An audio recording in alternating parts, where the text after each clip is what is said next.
একটু বাজারে গেলেই আমরা দেখতে পাই যে এই যে চটকদার বিজ্ঞাপন দিয়ে তারপরে সুন্দর করে তারা কিন্তু একটা মোড়কের মধ্যে এমনভাবে আসলে পণ্যটাকে উপস্থাপন করছে দেখে মনে হয় না যেটা আসল মনে করা। 1972 সালের একটা পেপার আছে আর কি, যে পেপারের পরে যে জেমস একালফ উনি নোবেল প্রাইজ পান ইকোনমিক্সে।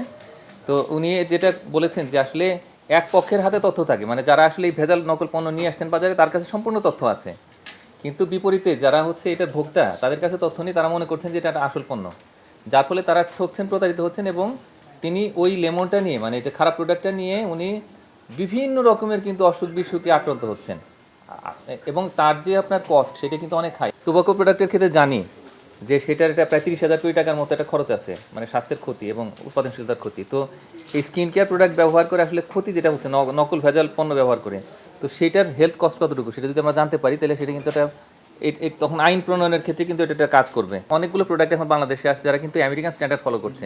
আমেরিকাতে যেরকম একটা R&D হচ্ছে, মানে রিসার্চ অ্যান্ড ডেভেলপমেন্ট, তো সেইটা ব্যবহার করে কিন্তু সেই ফর্মুলা দিয়ে কিন্তু বাংলাদেশে পণ্য উৎপাদন করছে, যেগুলো বাংলাদেশে হয়তো আমরা কয়েক বছর আগে চিন্তা করতে পারতাম না, সেগুলো আসছে।